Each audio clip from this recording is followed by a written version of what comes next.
Bonjour à tous. Je vais consacrer cette vidéo pour donner la définition de la dérivabilité à droite et à gauche d'une fonction en un point A. Ok?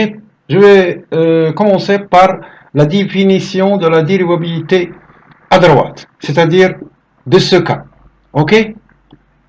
Pour cela, on a besoin d'une fonction f définie de A à valeur A plus R, c'est-à-dire le segment A plus R à valeur dans R avec f continue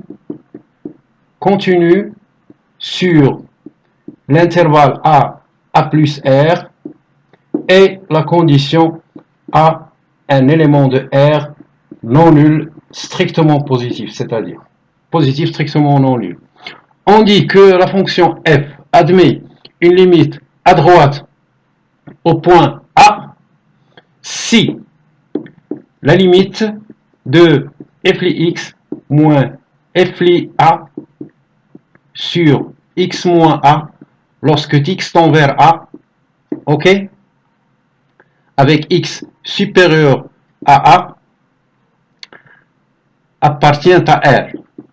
Lorsque cette limite appartient est un nombre réel tangible. C'est-à-dire ce n'est ni plus l'infini, ni moins l'infini, ni une valeur qui n'existe pas. Ok?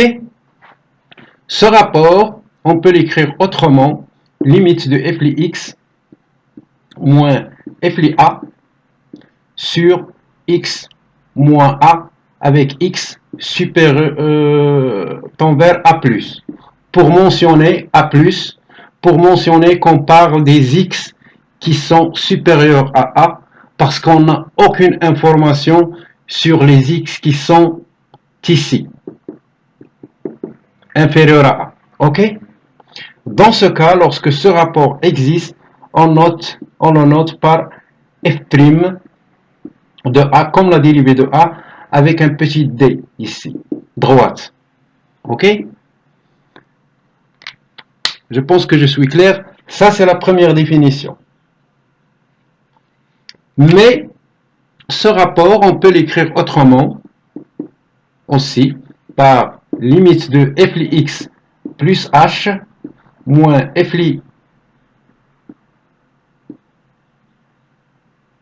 plus h, pardon, moins f'a sur h lorsque h tend vers 0,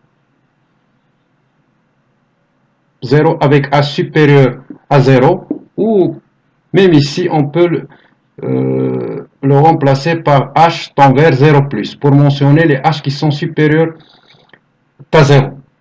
Juste on n'a rien fait ici pour passer d'ici à cette égalité, à cette expression, on a posé x est égal à a plus h. Ok? Donc x moins a c'est h. Donc on a discuté maintenant le premier cas. On a défini le premier cas lorsqu'on parle de la dérivabilité à droite. Maintenant passons à la dérivabilité à gauche.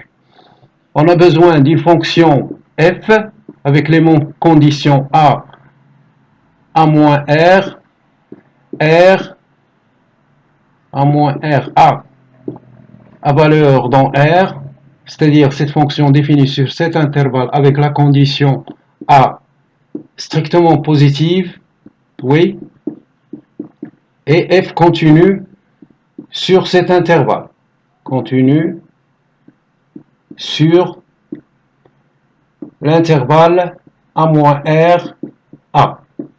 Ok? Donc, on dit que la fonction f admet une limite à gauche au point A si la limite de f'x moins f'x moins f'a lorsque x moins a avec les x tend vers a et les x inférieurs à a. Ok? La même chose, parce que ici on n'a aucune information pour les x supérieurs à a, c'est-à-dire les x qui sont situés ici. Ok?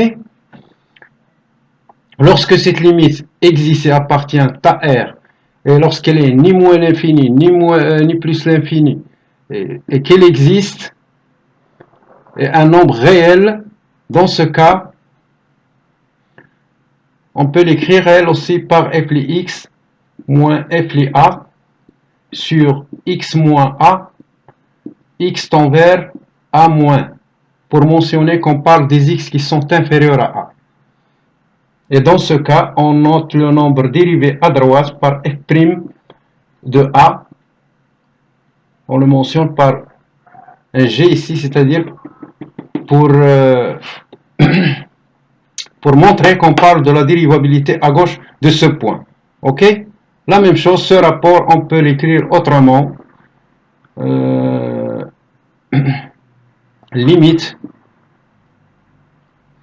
de f de a moins h, ok, moins f a sur le h, lorsque h tend vers 0 avec h inférieur à 0. Donc, c'est-à-dire, ici, on parle, c'est-à-dire qu'on a posé x moins, on a posé le variable pour passer d'ici à ici, on a posé h est égal à x moins a.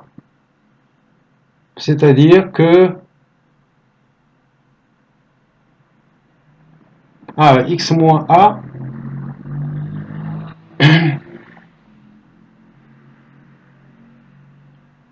c'est-à-dire, on a ici même un plus, pardon.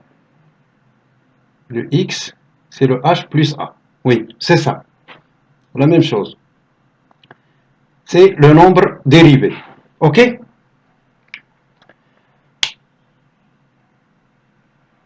Donc, maintenant, je vais passer à l'interprétation géométrique de ce que je viens de dire. OK? Et pour cela, je vais donner un exemple.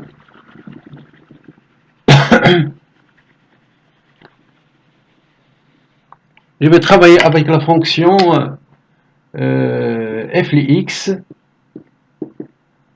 x défini de R à valeur dans R, par exemple. X, pour tout x, on donne la valeur de x moins 1.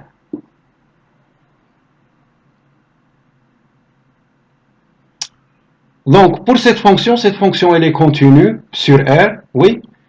Ce x moins 1, on peut discuter trois cas. C'est le cas où le x moins x supérieur à 1, x supérieur à 1 strictement, c'est-à-dire dans ce cas, on aura x, cette fonction égale x moins 1 lorsque x est strictement supérieur à 1. Lorsque x est égal à 1,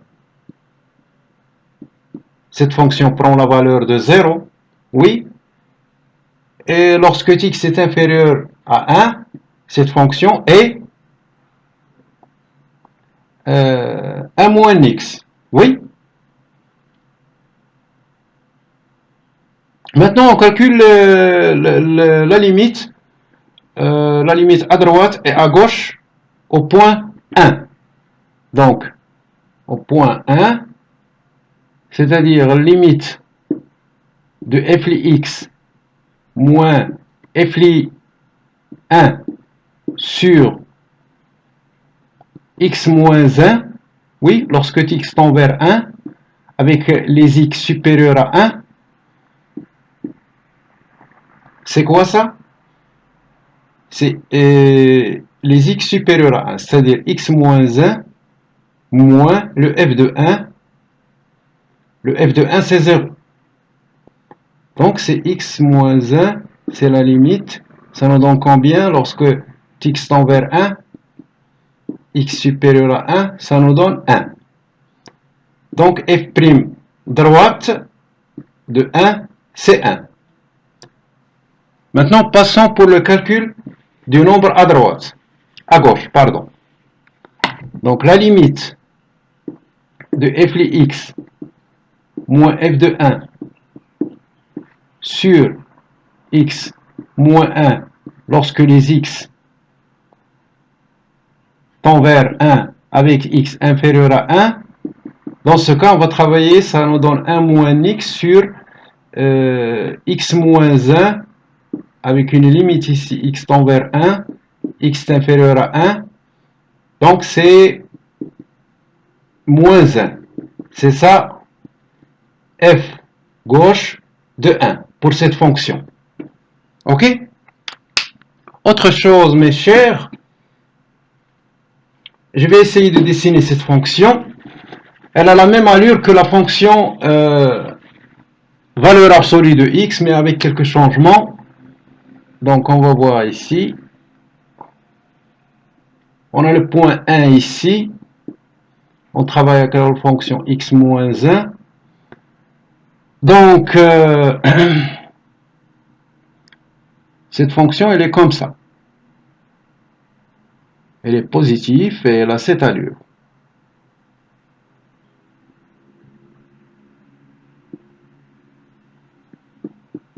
Vous voyez?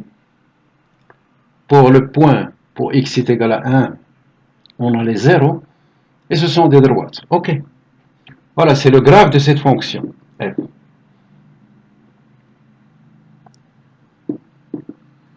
Donc, comme vous le voyez, on a trouvé que f' droite au point 1, c'est moins 1. Et f' gauche de 1, c'est 1. Ok? Donc, comme j'ai dit que la notion de dérivée en un point, géométriquement, ce n'est que la pente ou le coefficient directeur de la tangente. Oui? Donc, dans le cas de la dérivabilité à gauche et à droite, on parle de la pente droite, de la demi-droite qui commence par ce point. Notre point ici, c'est le point 1, 1, 0. Ce point-là, oui? C'est cette demi-tangente, comme vous le voyez ici, la pente c'est 1. C'est 1. Lorsqu'on se déplace avec un 1 ici. Et ici, c'est le moins 1. Voilà, c'est tout. C'est justement la représentation. C'est ça la représentation. Et cette fonction n'est pas dérivable parce que ces deux demi-droites ne coïncident pas. Généralement, une fonction qui est dérivable en un point x0, retenez ça dans la tête s'il vous plaît. Automatiquement, la limite droite et la limite à gauche de cette fonction en ce point sont égaux. Ok? Donc j'espère que j'ai dit le nécessaire. De toute façon, on va voir d'autres exercices parce que c'est pas suffisant. Je sais que c'est pas suffisant. Pour la dérivabilité, le cours n'est pas suffisant. Donc alors je vous laisse pour l'instant. Au revoir.